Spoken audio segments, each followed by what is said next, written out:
പിതാവിന്റെയും പുത്രന്റെയും പരിശുദ്ധാത്മാവിന്റെയും നാമത്തിൽ ആമേൻ. നമുക്ക് പ്രാർത്ഥിക്കാം. അമ്മേ പരിശുദ്ധമ്മേ, അമ്മേ പരിശുദ്ധമ്മേ, ദൈവമാതാവേ, കൃപാസനത്തിലൂടെ ഞങ്ങൾക്കും ഞങ്ങളുടെ ദേശത്തിനും അമ്മ മധ്യസ്ഥം തേടി തന്ന എല്ലാ അനുഗ്രഹങ്ങൾക്കും കൃപകൾക്കും ഞങ്ങളിപ്പോൾ ഹൃദയം നിറഞ്ഞ നന്ദി പറയുന്നു. അമ്മേ പരിശുദ്ധമ്മേ, ദൈവമാതാവേ, 2004 ഡിസംബർ 7 തീയതി ഉച്ചകഴിഞ്ഞ് 2:30 കൃപാസനത്തിൽ സംഭവിച്ച അമ്മയുടെ പ്രത്യക്ഷപ്പെടലിനെ കുറിച്ച് തിരുസഭയ്ക്ക് സമർപ്പിച്ചിരിക്കുന്ന പഠനരേഖകളുടെ മേൽ സഭാത്മകമായ പഠനം ആരംഭിക്കുവാൻ ഞങ്ങൾ പ്രാർത്ഥിക്കുന്നു. അമ്മേ പരിശുദ്ധമ്മേ, ഭൂസ്വർലോകങ്ങളുടെ രാജ്ഞിയായ അങ്ങേയ്ക്ക് ഭൗമസംരക്ഷണത്തിനായി പ്രപഞ്ച പ്രകൃതിയെ തന്നെ തിരുസഭ പ്രതിഷ്ഠിക്കുവാൻ ഈ പ്രത്യക്ഷീകരണം വഴി ഇടയാക്കണമേ. പരിശുദ്ധമ്മേ, ജപമാല മാതാവേ, സകല കൃപാസനം പ്രാർത്ഥനകളോടും ചേർത്ത് ഞങ്ങളിപ്പോൾ പ്രാർത്ഥിക്കുന്ന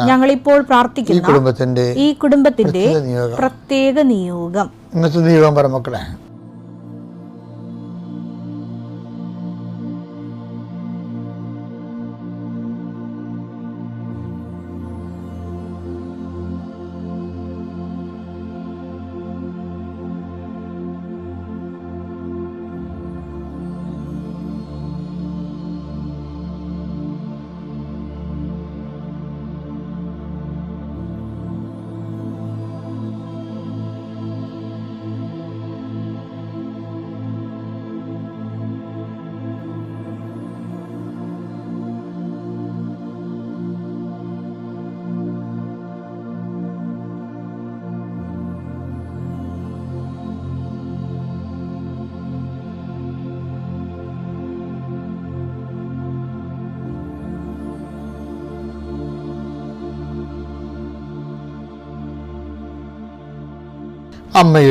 അമ്മയുടെ പ്രത്യക്ഷീകരണത്തിന്റെ ഈ അനുഗ്രഹവേളയിൽ ഞങ്ങൾക്ക് സാധിച്ചു തരുവാൻ കനിയണമേ. ആമേൻ. വിശ്വാസ പ്രമാണം. സർവശക്തനായ പിതാവും ആകാശത്തിന്റെയും ഭൂമിയുടെയും സൃഷ്ടാവുമായ ദൈവത്തിൽ ഞാൻ വിശ്വസിക്കുന്നു. അവിടുത്തെ ഏകപുത്രനും ഞങ്ങളുടെ കർത്താവുമായ ഈശോമിശിഹായിലും ഞാൻ വിശ്വസിക്കുന്നു. ഈ പുത്രൻ പരിശുദ്ധാത്മാവിനാൽ ഗർഭസ്ഥനായി കന്യകാമറിയത്തിൽ നിന്ന് പിറന്ന് പൊന്തിയോസ് പീലാത്തോസിന്റെ കാലത്ത് പീഡകൾ സഹിച്ച് കുരിശിൽ തറയ്ക്കപ്പെട്ട് മരിച്ച് അടക്കപ്പെട്ട് പാതാളങ്ങളിൽ ഇറങ്ങി മരിച്ചവരുടെ ഇടയിൽ നിന്ന് 3-ാം നാൾ ഉയർത്ത് സ്വർഗത്തിലേക്ക് എഴുന്നള്ളി സർവശക്തിയുള്ള പിതാവായ ദൈവത്തിന്റെ വലതുഭാഗത്തിരിക്കുന്നു. അവിടെ നിന്ന് ജീവിക്കുന്നവരെയും മരിച്ചവരെയും വിധിക്കുവാൻ വരുമെന്നും ഞാൻ വിശ്വസിക്കുന്നു. പരിശുദ്ധാത്മാവിലും ഞാൻ വിശ്വസിക്കുന്നു. വിശുദ്ധ കത്തോലിക്കാ സഭയിലും പുണ്യവാന്മാരുടെ ഐക്യത്തിലും പാപങ്ങളുടെ മോചനത്തിലും ശരീരത്തിന്റെ ഉയർപ്പിലും നിത്യമായ ജീവിതത്തിലും ഞാൻ വിശ്വസിക്കുന്നു. ആമേൻ. സ്വർഗ്ഗസ്ഥനായ ഞങ്ങളുടെ പിതാവേ, അങ്ങയുടെ നാമം പൂജിതമാകണമേ. അങ്ങയുടെ രാജ്യം വരണമേ. അങ്ങയുടെ തിരുമനസ് സ്വർഗത്തിലെ പോലെ ഭൂമിയിലും ആകണമേ. അന്നു വേണ്ടുന്ന ആഹാരം ഇന്ന് ഞങ്ങൾക്ക് തരണമേ. ഞങ്ങളോട് തെറ്റ് ചെയ്യുന്നവരോട് ഞങ്ങൾ ക്ഷമിക്കുന്നത് പോലെ ഞങ്ങളുടെ തെറ്റുകൾ ഞങ്ങളോടും ക്ഷമിക്കണമേ. ഞങ്ങളെ പ്രലോഭനത്തിൽ ഉൾപ്പെടുത്തരുതേ, തിന്മയിൽ ഞങ്ങൾ രക്ഷിക്കണമേ. ആമേൻ. നന്മ നിറഞ്ഞ മറിയമേ, സ്വസ്തി.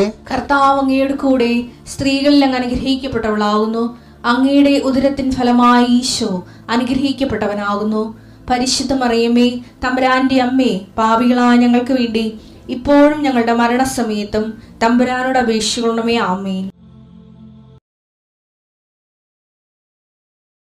കർത്താവേ, നിന്റെ ഉന്നതമായ നാമത്തിന് സ്വസ്ഥം ചെയ്യുന്നു. കർത്താവേ, നിന്റെ വിശുദ്ധ പൗരോഹിത്യത്തെ മഹത്വപ്പെടുത്തണമേ. കർത്താവേ, സഭയിലുള്ള സാന്നിധ്യം പ്രകടമാക്കണമേ. 39 വർഷം ഞാൻ അർപ്പിച്ച കുർബാനയുടെ യോഗ്യതയാൽ ഇന്ന് സഞ്ചരിക്കുന്ന എല്ലാവരെയും, ഇന്ന് ഈശോയെ ഭാരത്തൂക്കമുള്ള ഓരോ വിഷയങ്ങൾക്ക് വേണ്ടി വേദനിച്ച് നടക്കുന്നവരെ അങ്ങ് സന്ധിക്കണം. കർത്താവേ, വളർത്തുമൃഗങ്ങളും പക്ഷിമൃഗാദികളൊക്കെ ആയിട്ട് ജീവിക്കുന്നവരുണ്ട് ഈശോയെ. ചെറിയ വരുമാനക്കാർ, അവരനുഭവിക്കുന്ന സങ്കടങ്ങളെ അവർ ഏറ്റെടുക്കണമെന്ന് പ്രാർത്ഥിക്കുന്നു. കർത്താവേ, അങ്ങയെടുത്ത് മറുപടി ഉണ്ട് ഈശോയെ. അങ്ങ് വിചാരിച്ചാൽ മതി, ഒരു നിമിഷം വിചാരിച്ചാൽ മതി, അങ്ങയുടെ മക്കൾ രക്ഷപ്പെടും. എല്ലാവരും പറയണത് ഈ ഒരു ദുരന്തത്തിൽ നിന്ന് ഞാൻ രക്ഷപ്പെട്ട ഞാൻ ദൈവത്തെ മറക്കാതെ ജീവിച്ചോളാം എന്ന് പറയുന്നവരുണ്ട്. ഈശോയെ, അത് കേൾക്കണമേ എന്ന് പ്രാർത്ഥിക്കുന്നു. ഞങ്ങളുടെ കഴിവ് കൊണ്ടല്ല, അങ്ങയുടെ കൃപ കൊണ്ടാണ് കർത്താവേ. അങ്ങേ ആ കൃപയിൽ അവലംബം വെച്ചുകൊണ്ട് അങ്ങയുടെ മക്കൾക്ക് വേണ്ടി പ്രാർത്ഥിക്കുന്നു. ഏതെങ്കിലും വിധത്തിൽ ആ മക്കളെ രക്ഷപ്പെടാനുള്ള യാതൊരു മാർഗമോ അതിനുള്ള പോംവഴിയോ ഇല്ലെങ്കിൽ കർത്താവ് ഈ പ്രാർത്ഥനയുടെ ശക്തിയാൽ കർത്താവെ അങ്ങയുടെ മക്കൾ വീണ്ടെടുക്കപ്പെടുകയും അതുപോലെ തന്നെ അവർക്ക് പുതിയ ഉണർവും പുതിയ ഊർജ്ജസ്വരതയും നൽകി അവർക്ക് വഴിമുട്ടി മൊഴിമുട്ടി ഗതിമുട്ടി നിൽക്കുന്നവരാണെങ്കിൽ അവർക്ക് പുതിയ വെളിച്ചമായി പ്രാർത്ഥന ദൈവനാമത്തിൽ ഞാൻ നിങ്ങളെ ആശീർവദിക്കുന്നു. കൃപാസ്ഥാനത്താറെ ജീവനോടെ പ്രത്യക്ഷപ്പെട്ട പരിശുദ്ധ അമ്മ നിങ്ങളുടെ കുഞ്ഞുങ്ങളെ സന്ധിക്കട്ടെ, നിങ്ങളുടെ ജീവിത പങ്കാളെ സന്ധിക്കട്ടെ, നിങ്ങളുടെ രോഗികളെ സുഖപ്പെടുത്തട്ടെ. നിങ്ങൾ പോകുന്ന വഴികളിൽ ഞാൻ നിനക്ക് മുമ്പേ എൻ്റെ ദൂതനയക്കുന്ന ചെയ്ത കർത്താവിൻ്റെ ദൂത് നിനക്ക് മുമ്പ് പോവുകയും നിൻ്റെ ജീവിതത്തിൻ്റെ ലക്ഷ്യങ്ങളെ ക്രമീകരിക്കുകയും ചെയ്യട്ടെ. ഇന്നും നിന്നെ ഈശോ അനുഗ്രഹിക്കട്ടെ. നിത്യം പിതാപുത്രനും പരിശുദ്ധാത്മാവും സർവ്വീശ്വരെ നയിക്കുവാമേ. എൻ്റെ പ്രിയപ്പെട്ടവരെ, സുവിശേഷം നമുക്ക് നൽകുന്ന ഒരു നിരീക്ഷണമുണ്ട്. കാര്യം നമുക്ക് ചുറ്റും ഇപ്പോൾ ഒത്തിരി കാര്യങ്ങൾ നടക്കുന്നുണ്ട്. ചിലർ ഇപ്പോൾ ഓണത്തിന് തന്നെ എന്തുമാത്രം ലഹരി പദാർത്ഥങ്ങൾ ചിലവായിപ്പോവുകയും അതുപോലെ തന്നെ നാടോടുമ്പോൾ നടുവേ ഓടണമെന്ന് പറഞ്ഞുകൊണ്ട് സ്ത്രീകളുമൊക്കെ മദ്യപിക്കാൻ തുടങ്ങി ചിലയിടത്തൊക്കെ. ഒക്കെ കണ്ട് കുഞ്ഞുങ്ങളും കാണുന്നുണ്ട്. നാളെ മധ്യ കേരളം എന്ന് പറയുന്നത് മധ്യ കേരളമൊക്കെ ചെയ്യുക. അത് അപ്പോൾ എന്താ സംഭവം എന്ന് വെച്ച് കഴിഞ്ഞാൽ ഒരിക്കൽ കൃപ നഷ്ടപ്പെട്ടു പോയി കഴിഞ്ഞാൽ അവരെ തിരിച്ചു കൊണ്ടുവരാൻ വലിയ പാടായിരിക്കും. ഇവരെ 6-ാം അധ്യായം 4-ാം വാക്യം വായിച്ചേ. ഒരിക്കൽ പ്രകാശം ലഭിക്കുകയും സ്വർഗീയ സമ്മാനം ആസ്വദിച്ചറിയുകയും പരിശുദ്ധാത്മാവിൽ പങ്കുകാരാവുകയും ദൈവവചനത്തിന്റെ നന്മയും വരാനിരിക്കുന്ന യുഗത്തിന്റെ ശക്തിയും രുചിച്ചറിയുകയും ചെയ്തവർ വീണു പോവുകയാണെങ്കിൽ അവരെ അനുതാപത്തിലേക്ക് പുനരാനയിക്കുക അസാധ്യമാണ്. കാലാകാലങ്ങളായിട്ട് അവർ സഭാവിരുദ്ധരായിട്ട് ജീവിച്ചിരിക്കുന്നവരും അതാണ് കുളിച്ച പന്നി ചെളിയിൽ കിടന്നുരുളെന്ന് പറഞ്ഞത്. 2:22 എടുത്തേ. നായ് ഛർദിച്ചത് തന്നെ വീണ്ടും ഭക്ഷിക്കുന്നു. കുളിച്ച പന്നി ചെളിക്കുണ്ടിൽ വീണ്ടും ഉരുളുന്നു എന്ന പഴമൊഴി അവരെ സംബന്ധിച്ച് ശരിയാണ്. അപ്പൊ ഒരു വീട്ടില് പുതാശ ഇല്ലാതെ ജീവിക്കുന്നവരുണ്ടാകാം. അപ്പോൾ അത് പിന്നീട് വരുന്ന ആ ചേട്ടത്തി അനിയത്തിയും ഒക്കെ ആ രീതിയിലായി പോകും. കുളിച്ച പന്നി ചെളി കിടന്ന് വീണ്ടും വീണ്ടും ഉരുളുന്നെന്ന് പറഞ്ഞില്ലേ. അപ്പോൾ അത് കേമത്വമല്ല ശരിക്കും പറഞ്ഞാൽ, അതിൻ്റെ കൃപ നഷ്ടപ്പെട്ടു പോയതാ. അപ്പം നിങ്ങൾ അതാണ് വചനം പറയണത്. അതിൻ്റെ അകത്ത് ചില ആൾക്കാർ നിൽക്കുന്നു എന്ന് കരുതുന്നവൻ എന്ത് ചെയ്യണം? ഇത് കണ്ട് വീണ് പോകരുതെന്ന്. 1 Corinthians 10:12. ആകയാൽ നിൽക്കുന്നു എന്ന് വിചാരിക്കുന്നവൻ വീഴാതെ സൂക്ഷിച്ചു കൊള്ളട്ടെ. അപ്പൊ വീഴാനുള്ള സാധ്യതയൊക്കെ ഉള്ളതാണ്. കാര്യം നമ്മൾ തെന്നുന്ന സ്ഥലത്തല്ലേ നിൽക്കണത്. സമൂഹം മൊത്തം നോക്കുമ്പോൾ തെന്നുന്ന സ്ഥലത്താണ് നിൽക്കണത്. ഇപ്പൊ സങ്കീർത്തനം 73:18 എടുത്തേ. അങ്ങ് അവരെ തെന്നുന്ന സ്ഥലത്ത് നിർത്തിയിരിക്കുന്നു.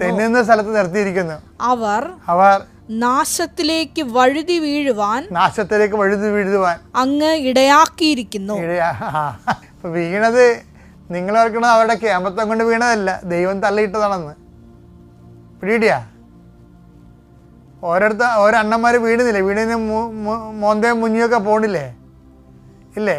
പല അബോർഷൻസും പല പ്രീ മാരിറ്റൽ സെക്സും പല കലാപരിപാടിയായിട്ട് മുന്നോട്ട് പോകുമ്പോൾ ഇത് കേമത്വമാണെന്ന് വിചാരിക്കണം. കേമത്വമല്ല. ഇങ്ങനെയുള്ള അവതാരങ്ങളെയും കൊണ്ട് മുന്നോട്ട് പോകാൻ പറ്റാത്തത് കൊണ്ട് ദൈവം തന്നെ തള്ളിയിട്ടിരിക്കുന്നതാണെന്ന്. എന്താ കാര്യം? പല ആൾക്കാരും തിന്മകൾ ചെയ്യുമ്പോൾ ഇവർക്ക് പിടിച്ചിരിക്കാൻ പറ്റണില്ല. അതുകൊണ്ടാണ് തെന്നുന്ന സ്ഥലത്ത് നിർത്തിയിരിക്കണമെന്നാണ് നമ്മളെ. അപ്പോൾ ദൈവം ഇങ്ങനെ ചില ആൾക്കാരെ തള്ളിക്കളയുന്ന കാര്യം ഉറപ്പായത് കൊണ്ടാണ് ദാവീദ് പ്രാർത്ഥിക്കുന്നത്. എന്താണ് അങ്ങനെ സന്നിധിയിൽ നിന്ന് എന്നെ തള്ളിക്കളയരുത് എന്ന്. സങ്കീർത്തനം 51:11 അങ്ങയുടെ സന്നിധിയിൽ നിന്ന് എന്നെ തള്ളിക്കളയരുത്. അങ്ങയുടെ പരിശുദ്ധാത്മാവിനെ എന്നിൽ നിന്ന് എടുത്തു കളയരുത്. തിരികെ എടുക്കരുത്. അപ്പോൾ ഈ രണ്ട് കാര്യം ദൈവം ചെയ്യണ കാര്യങ്ങളാണ്. ഒന്ന്, പുകഞ്ഞ കൊള്ളി പുറത്ത് തള്ളിയവണ്ണം തള്ളിക്കളയും. രണ്ടാമത്തെ എന്താണ്? കൊടുത്ത ആത്മാവിനെ തിരിച്ചെടുക്കും. കടുത്താണ് അവർക്കത് കിട്ടിയിട്ട് കാര്യമില്ലാത്ത കൊണ്ടാണ്. കിട്ടിയ കാര്യമില്ലാത്ത ഇത് രണ്ടും ദാവീദിന് അറിയാവുന്ന കൊണ്ടാണ് ദാവീദ് കണ്ണീരോടെ പറയുന്നത്, എന്നെ അബദ്ധം പറ്റിപ്പോയി, എന്നെ തള്ളിക്കളയരുതെന്ന്.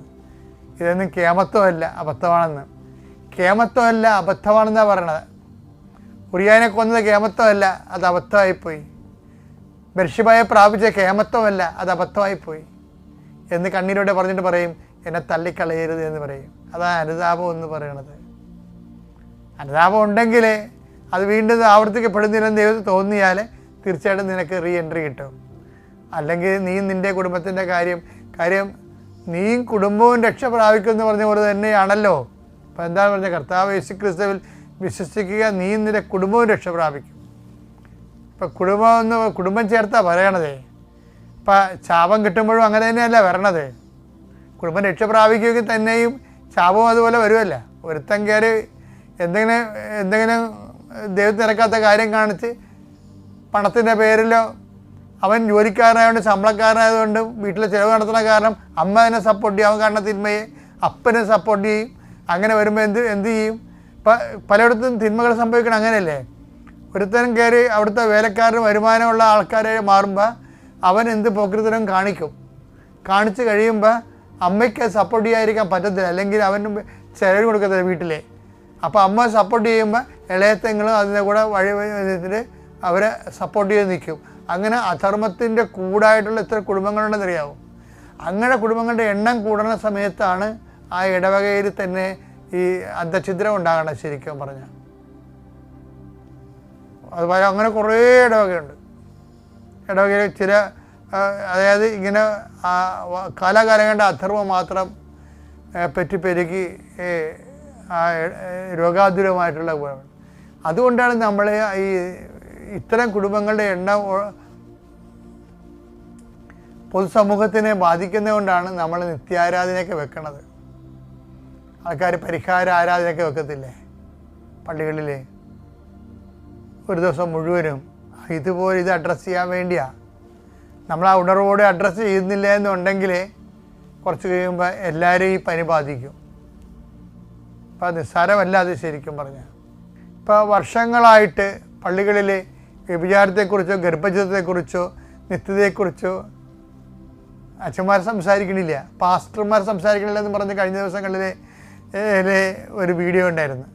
അത് അപ്പോൾ എന്താ വെച്ച് കഴിഞ്ഞാൽ ഇതിനെയൊക്കെ സംസാരിച്ചാൽ ജനങ്ങളെ എങ്ങനെ പോകുന്നു അതിൻ്റെ കൂടെ അങ്ങോട്ട് പോയിട്ട് അവരെ തിന്മയുടെ ഒത്തുതീർപ്പെടുകയാണ്. അപ്പോഴെന്ത് ചെയ്യും? അപ്പോൾ സമൂഹം മുഴുവനായിട്ടും നശിക്കും. അങ്ങനെയുള്ള ഒരു സഭയെ ദൈവത്തിന് ആവശ്യമില്ലാത്ത കൊണ്ടാണ് പലപ്പോഴും പള്ളികളൊക്കെ വിൽക്കട്ടെന്ന് ദൈവം കരുതണത്. യൂറോപ്പിലൊക്കെ പല പള്ളികളും വിറ്റെന്നൊക്കെ പറയുന്നത് അതാണ് സംഭവം. അതുകൊണ്ടായിട്ട് വലിയ പ്രത്യേകിച്ച് കാര്യമൊന്നും ഇല്ലാതെ കൊണ്ടാണ്. കാര്യം അവരുടെ ആ രാജ്യവും ആ ഉണ്ടാക്കുന്ന നിയമങ്ങളും ആ സപ്പോർട്ട് ചെയ്യുന്ന സഭയും ഒക്കെ എല്ലാം ആ രീതി കോംപ്രമൈസ് ഒത്തുതീർപ്പിന് വിധേയമാണ്. അപ്പം എൻ്റെ വിഷയം എന്ന് പറയണത് ഇങ്ങനെ കുറേയുള്ള കാര്യങ്ങൾ ഇതിനൊന്നും ഒത്തുതീർപ്പില്ലാത്തതാണ്. അവസാനം ഏലിയായോട് ചോദിക്കണില്ലേ, നീ എന്ത് ചെയ്യണം? അപ്പോൾ എല്ലാവരും പോയി, ഞാൻ മാത്രമേ ഉള്ളെന്ന്. അപ്പോൾ ദൈവം അവൻ്റെ വായിൽ നിന്ന് കേൾക്കാൻ ആഗ്രഹിക്കുകയാണ്, നീ എന്ത് ചെയ്യണമെന്ന്. നിന്നെക്കുറിച്ചുള്ള തീഷ്ണതയാൻ ഞാൻ ചുരുക്കുകയാണ്. ഒരാളായാലും മതി, അതിനൊരാളായാലും മതി. നിൻ്റെ വീട്ടിൽ തീഷ്ണതയുള്ള നീ മാത്രമാണെങ്കിൽ നീ മാത്രം നിൽക്കണം. നിന്നിലൂടെ ആ കുടുംബത്തെ ദൈവം വീണ്ടെടുക്കും.